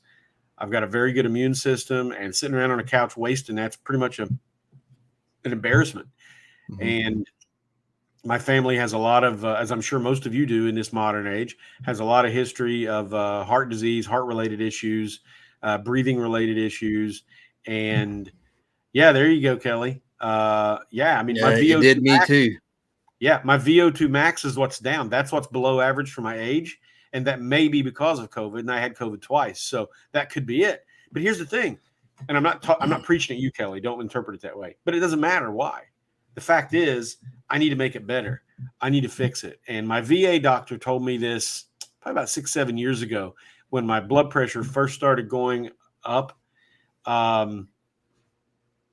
He said, now I'm not trying to offend anybody here because I'm telling you a conversation me and my doctor had. So he said, hey, you need to get out there and at least 45 minutes a week be doing some version of cardio. Just walk at a brisk pace, 15 minutes, 3 times a week. And I'm like, really? That'll do it? And he said, yes. He said, if you can stay healthy in your 50s and 60s, he said, your 70s and 80s will be a breeze. I was like, really? I've never heard that. And he goes, well, let me ask you a question. Have you ever seen a fat 80-year-old? I was like, holy shit. No, I haven't. So the conversation was a little bit longer than that, and he explained a little more about it. However, I got a son and a daughter that I'm very proud of, that I get along with very well. I got grandsons. I've got now a brand new granddaughter. I got things I want to accomplish, people I want to hang around with, people I want to watch grow up and do things with, things I want to teach them. And I can't do that if I'm sitting around with an oxygen mask on in a nursing home or dead. So you ask where I get the drive, that's where I get the drive. That's right. Well, I can tell you this. Once you take That's that right, first Coach step, Friend. you won't be sorry. Take that first step, get out and get moving, and you'll see Right. progress. I promise. Because that really is what it's all about, guys. You know, it's about making you better to be able to enjoy life, to be able to feel better, to do things. And man, I'm terrible right now, guys. My appetite right now is what's really got me down, you know. But I'm going to work on that, and I'm going to use you guys to hold me accountable, because just like I did when I was fight training, that's what I'm going to do. I want to make sure that everybody sees that I'm going to start working. I'm going to start documenting my training again, and hopefully it'll kind of hold me accountable. That's my goal anyway. Yep. So I would say, for me, right, you mentioned the diet. I started chuckling, and here's why I said that, because me and you talked about that a little bit earlier. But what made me chuckle was I'm not working on diet at all. I'm just eating what I want, because I can only handle one major change at a time. I understand. I understand. So Absolutely. I'm not trying to handle that yet. I'm with you. Totally. Trust me. So, but Kelly says I couldn't walk. Where's our front gate? Well, you know what? When I had COVID, when I had it, and I couldn't make it to the bathroom. Like, my wife had to actually help me get to the restroom, because I couldn't. I was so out of breath by the time I made it. It was terrible. And when I took that fight, I didn't know. I didn't know what I was. I didn't know if I was even going to be able to recover, but I knew that I was going to literally die trying, and I did. And I kept pushing and pushing and pushing until I was right before that fight. I was in fight shape. I was ready for that fight, and to be in fight shape is really, really tough. I promise. Laura says, let me see here. Or says, just don't pull a chili and promise to show us your progress without follow through like he did with him. You guys know better than that. I've showed you guys. I literally took you along every single day last year. I took you along for everything that I was doing. I went every single day. I was doing training, and every time I'd go do something, pretty much I'd get on YouTube, make a video, and say, all right, here's what I'm doing. Here's what I'm going to do. I'm going to do ride the bike. I'm going to do this. I'm going to do that, whatever. So, and I will do that again. I promise you. I'll start doing my truck talks again. I've had so many people be like, are you going to start doing those talks when you're in the truck? I'm like, what? It's like, yeah, those are like, you make me feel so much better. I'm like, are you serious? Like, wow, you really have, like, you're really, really just making me try to make me feel better, aren't you? But yeah, I'll start documenting everything. So I'm super excited. And we're going to have a good time doing all this stuff, guys. We're going to do this Go Ruck thing at the end of summer. Might start working towards, maybe doing some kind of mud runs or some type of thing like those, along those lines. I'm going to maybe try to prepare for a tactical games. I don't know that. I've thought about that. I've tossed that up for a couple of years now, and I just haven't really put it all together. But I'm considering a lot of different things. I'm really, really super excited, because right now I'm starting back on my fitness to get it all back. So you guys will go along for the journey with me. I promise. I'm stoked. I wish the weather would get out there and be able to do more. You know how that goes. It's hard freaking, getting out there and riding the bike, because I like riding the mountain bike and stuff. When I do that, and it's the trails are relatively dry, it's not so bad. But man, when they get muddy and nasty, it's tough. But either way, spring is coming and summer is coming, so there's no excuses. Get your butt out there and do something. Get your butt out there and do something. Make it happen. You remember Pat McNamara, right, Chad? Oh, I love Pat Mac. Yeah. One of the things he used to say all the time, and I haven't listened to him or watched him or anything in a long time. I don't know if he's still doing stuff, because he doesn't pop up anywhere that I see, but he used to say, do what you can with what you got. Yep. So I know this is an example, right? Well, I'll use my uncle as an example here. My Uncle Danny. One of these days I may get him on a live stream. You guys will love Uncle Danny. But anyways, when he first came to live with me about a year or so ago, he's a retired paramedic from Tampa. So he's done some cool stuff in life. He's also had a lot of heart problems and some brain surgery, and that's affected him, of course.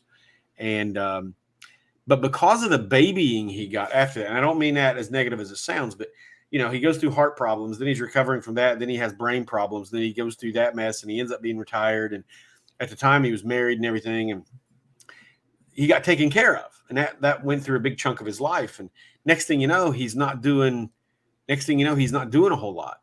Well, then that became a downward spiral, right? A self-reinforcing pattern, to where then he just quit walking and quit walking more and quit walking, to where when he got here, he could barely get in and out of the house or anything like that. And I told him one day, we were talking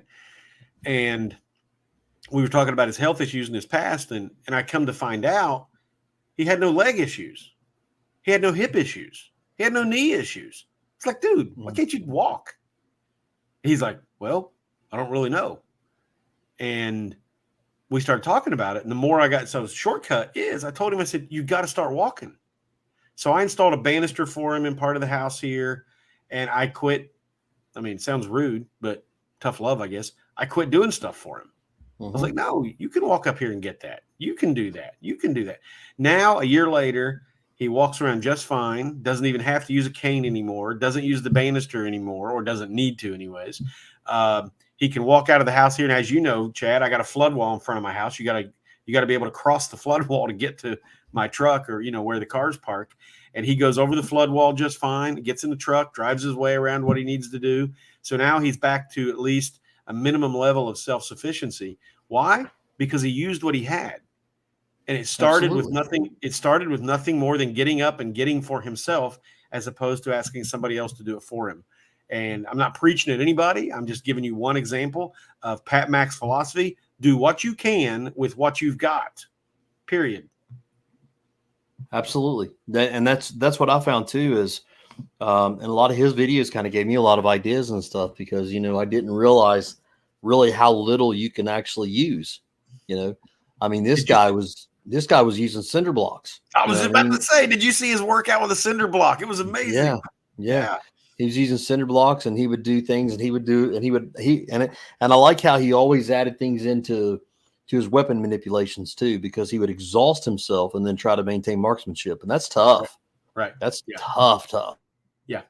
But he done that very, very well. And he actually motivated me a lot of my training. I've got a lot of influences in my training, not just my marksmanship training, but actually just my physical conditioning training, because I've always enjoyed the strong men, the Brian Shaws of the world, the Eddie Halls of the world, those type of guys. I love watching their stuff. And those guys, the feats of strength that they pull off are just amazing.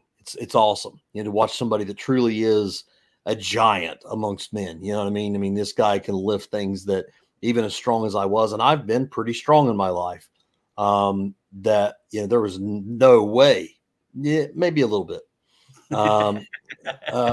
But I've actually been able to lift a lot of weight at times, but I've never been able to lift anything close to what those guys were, but, it's like, wow. And then you see guys like that, and then you jump over on the other side and you see guys like Pat Mack, that literally is super strong for his size. And he is a very agile guy for, he's not exactly 21 years old anymore, he's my age. And he's very agile guy. Yeah. He's in very good shape overall, and he pushes himself and he disciplines himself to be able to do things to keep himself moving. And then you kind of have those two types of philosophy, so to speak, on training conditioning. And I kind of put them together a little bit, So, and obviously throwing in the fight training and stuff was a little bit different for me there for a while, to go back to something like that. But the more that you kind of challenge yourself, the more results that you'll see, And that was always, if I can make myself improve in ways where I can see it in the mirror, or I can feel it when I get up, or I got a little more spring in my step, or I feel a little better or whatever, then it's a win, right?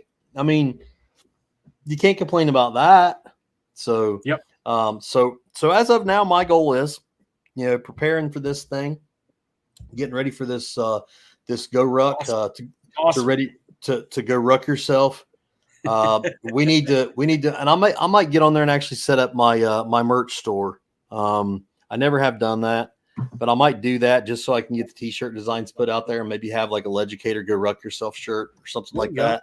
There And you maybe we can find a way, to set the proceeds to go to our charity of the choice type thing or whatever. We'll see. We'll figure out something. Right. Make things happen. Hey Abby, how are you?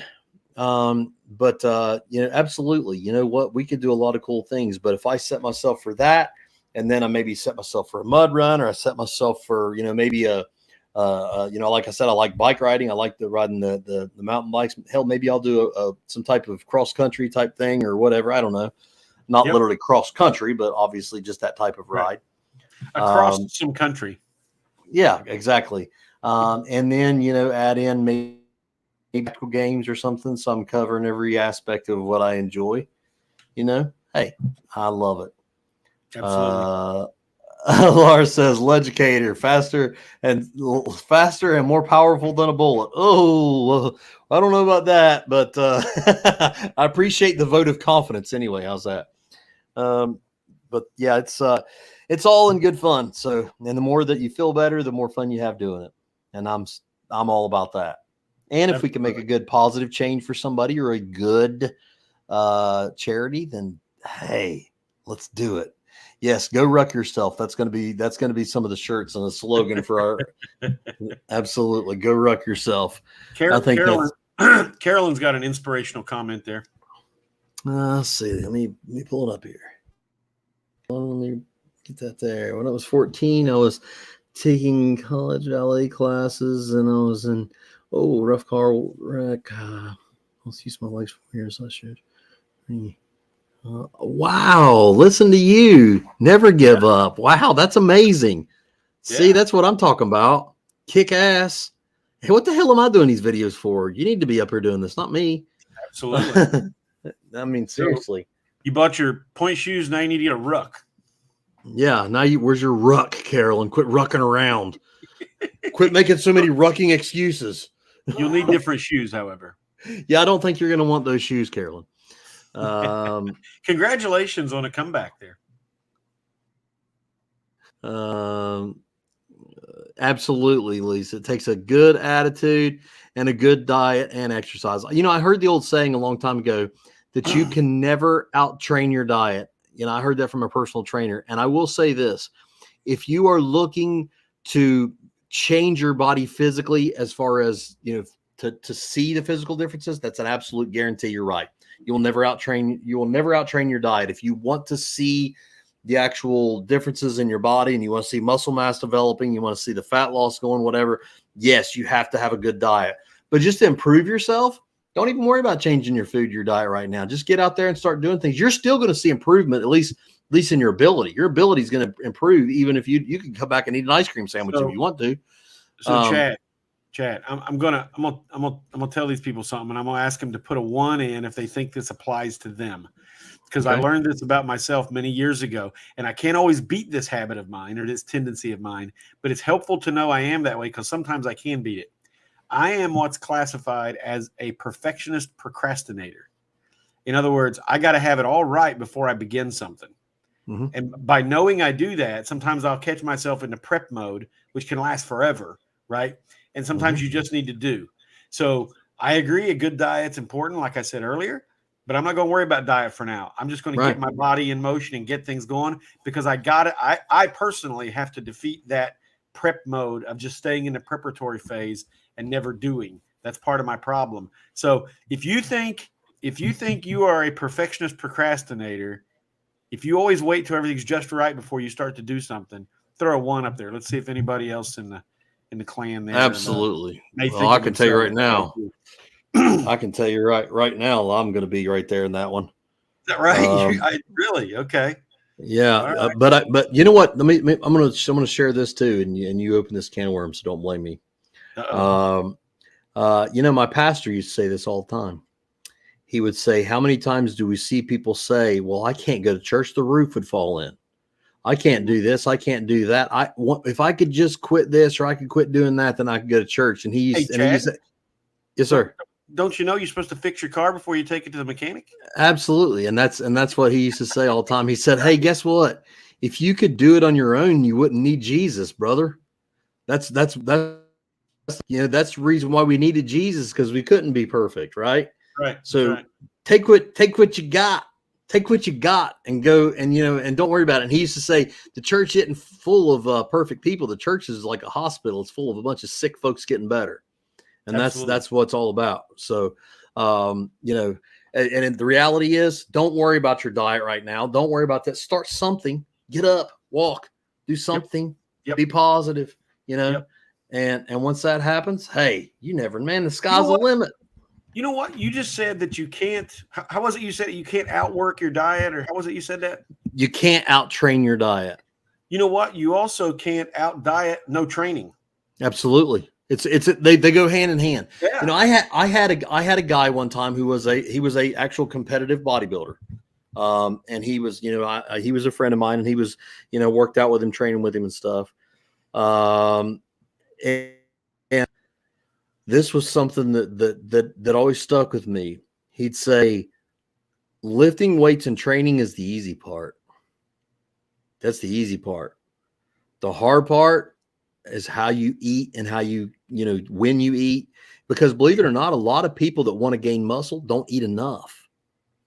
When I was actually trying to gain muscle and strength, when I was trying to gain strength, I should say, I was trying to eat at least every 90 minutes. And when you think about eating a meal every 90 minutes, that's a lot of eating. That's work. Yeah, it's exhausting. I would eat and I'd be like, oh my God, I don't want to eat again. I'm Dude, stuffed. you're right. And there used to be a name for this diet. If anybody, and you probably know, being part of the bodybuilding, weightlifting world, which I have only maybe hung out around the edges of. But when I went to selection, this was 1992, right? I went to selection in May 92. In the second and third weeks, which you can watch how those work in a show on Hulu called 2 Weeks in Hell. 2 Weeks in Hell is about the second and third week of Special Forces selection, which is what we're talking about here is all based on. So in those 2 weeks, in the second week, which is week 1 of 2 Weeks in Hell, in the second week, they opened up the chow hall for us and gave us like 1 or 2 MREs a day. I forgot, like 2 MREs plus the chow hall was open for breakfast, I think. So I was getting 3 meals a day. The third week, when you're doing team week, that's the most massive amount of physical labor you're doing, physical workout as part of the selection process that you're doing. That's after they've gotten rid of people in the first week, which is called the first gate. And then the end of the second week is the second gate. So I was there for the third week, and we were down to, out of 450, I think that started, or 470 or whatever it was, we were down to a little over 200 people. And they hauled in with a forklift. They set down 2 pallets of MREs in the common area in the middle and opened the chow hall, I think, for 2 meals a day. So I was eating 2 meals a day in the chow hall, which is designed for high caloric content, etc. Sure. And then I was eating 3 to 5 MREs a day during that third week. I left selection having packed on 15 pounds of lean muscle in 2 weeks. Mm-hmm. And drop down to a very low body fat percentage by just that massive amount of work. So it's sort of what you're talking about. Most people don't eat enough to feed that muscle if they're working out enough.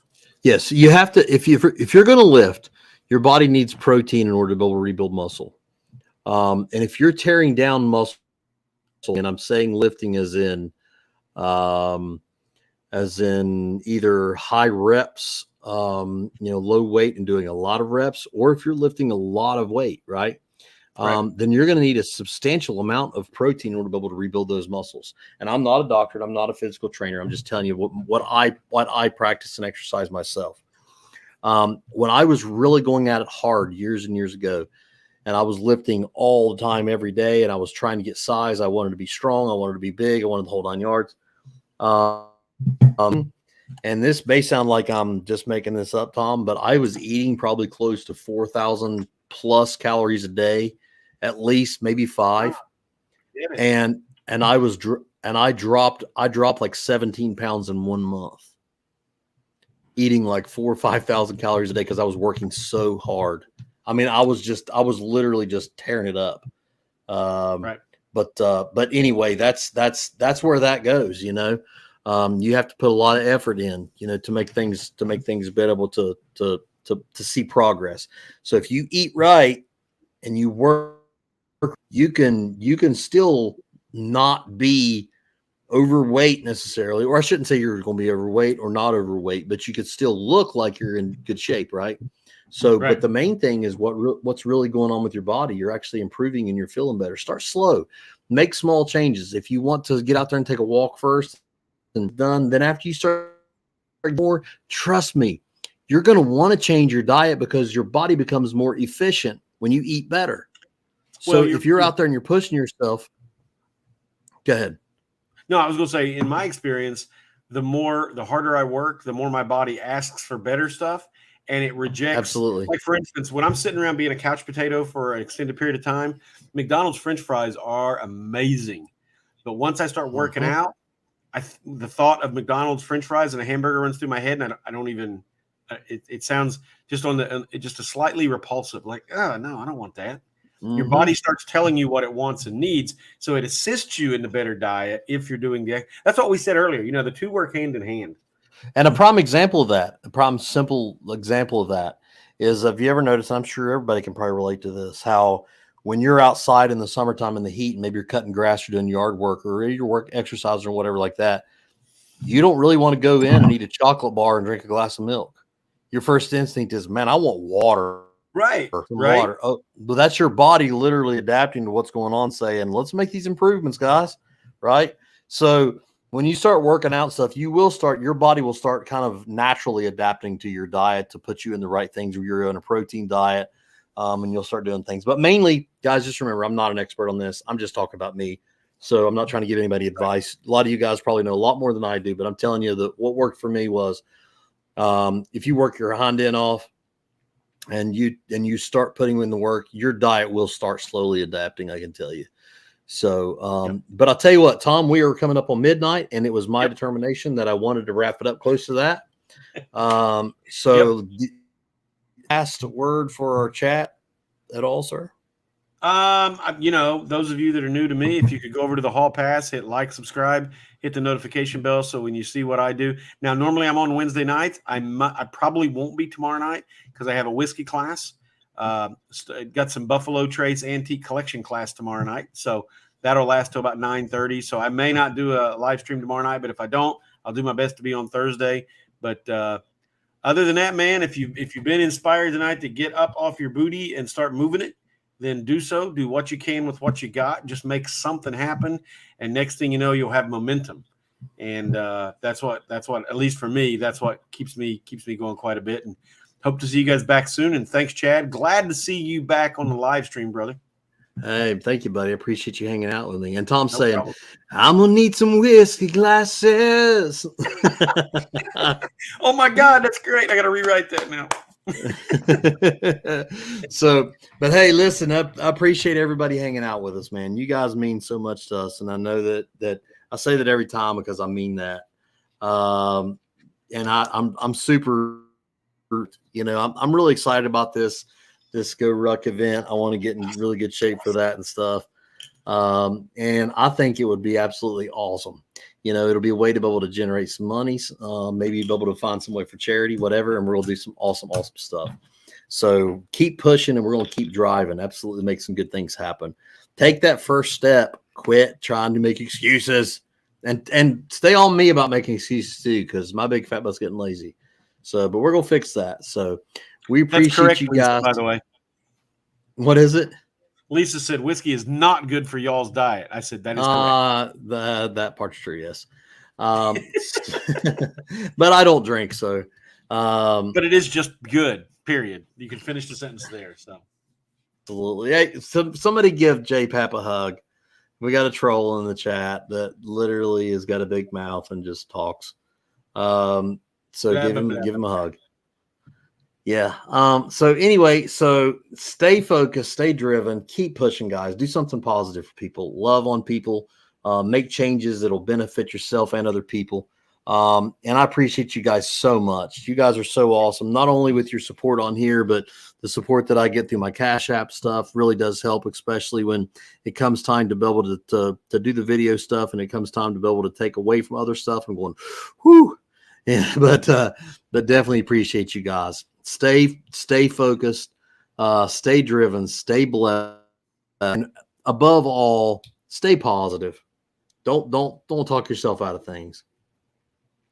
Keep yourself going, right? Because we can do really, really good things.